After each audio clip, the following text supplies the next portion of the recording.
हरि अनंत हरि कथाय अनंता दीन दयाल जीवन निरवंता।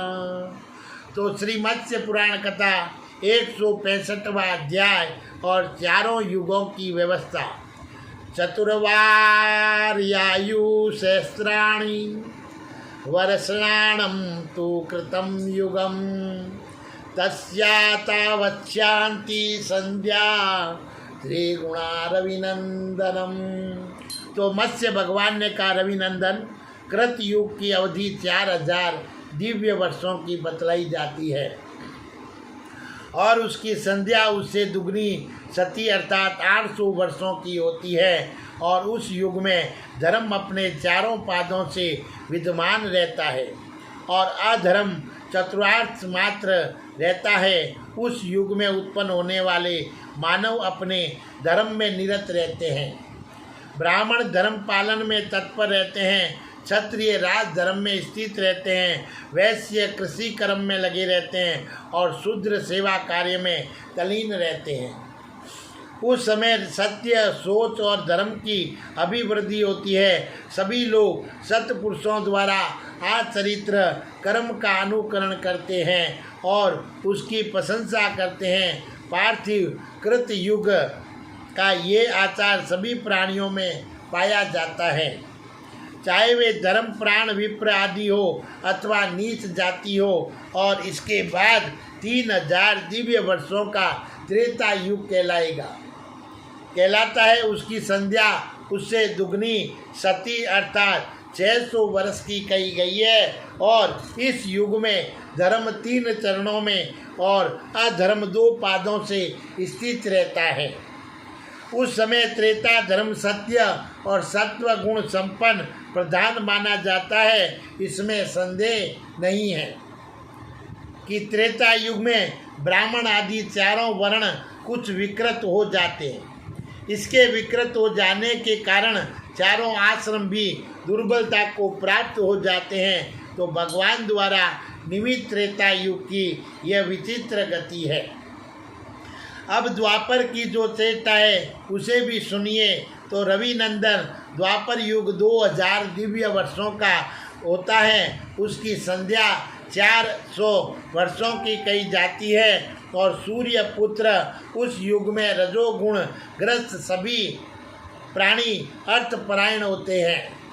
उस युग में जन्म लेने वाले सभी प्राणी निष्कर्मी एवं शूद्र विचार वाले होते हैं। उस समय धर्म 2 चरणों से स्थित रहता है और अधर्म की वृद्धि 3 चरणों में होती है। और इस प्रकार धीरे धीरे परिवर्तन होने के कारण कलयुग में धर्म नष्ट हो जाता है।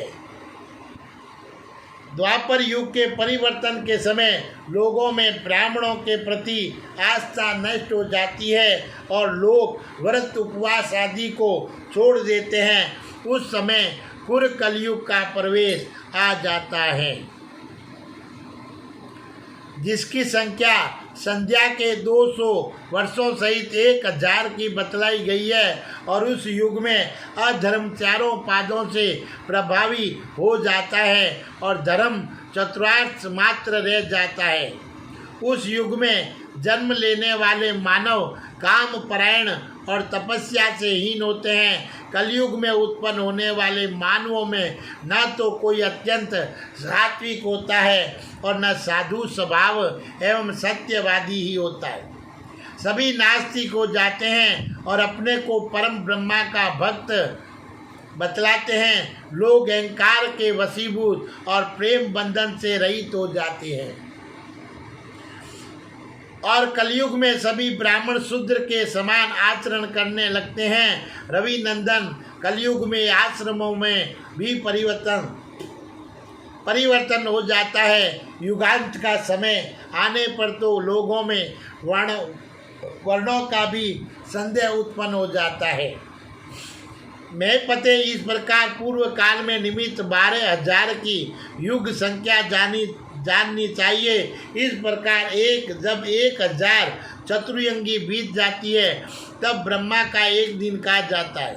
ब्रह्मा के उस दिन के व्यतीत हो जाने पर जीवों के उत्पादक महाभूतपति श्री हरि सभी प्राणियों के शरीर मोक्ष को देखकर और लोक संहार की भावना से ब्रह्म आदि सभी देवताओं दैत्यों दानवों यक्षों राक्षसों पक्षियों गंधर्वों अप्सराएं नागों पर्वतों नदियों पशु त्रियक योनि में उत्पन्न हुए जीवों तथा कीटों के पंच महाभूतों का विनाश कर जगत का संहार करने के निमित्त महान विनाशकारी दृश्य उत्पन्न कर देते हैं। उस समय वे सूर्य बनकर सभी नेत्रों की ज्योति नष्ट कर देते हैं। वायु रूप होकर जीवों के प्राण समूहों को समेट लेते हैं। अग्नि का रूप धारण कर सभी लोगों को जलाकर भस्म कर देते हैं तथा मेघ बनकर पुनः भयंकर वृष्टि करते हैं। बोलिए विष्णु भगवान की जय।